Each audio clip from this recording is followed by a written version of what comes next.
Good morning. Today is day 100. Wow, day 100. The title of today is Walking on Water. Matthew 14, verse 29 says, Then Peter got down out of the boat, walked on the water, and came toward Jesus. He walked on water. And that's the part of the story that most of us focus on. And it's amazing. But what happened right before that moment is just as important.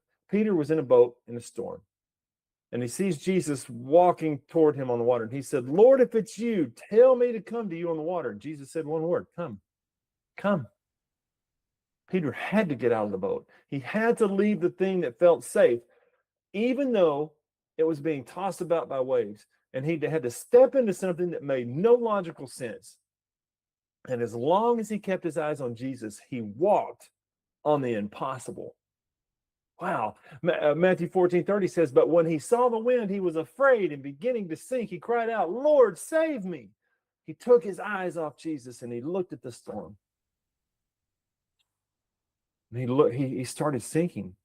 And that's what happens to us. As long as we're focused on Christ, we can walk through things that should take us under. But that very moment that we shift our focus to what's going on around us, that's when we start to go down. But here's the part that matters the most.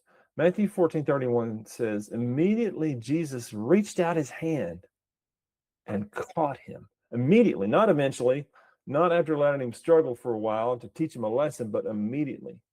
When Peter cried out, Jesus caught him.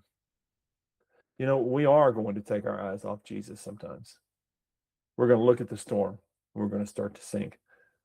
But when we cry out, he catches us every time.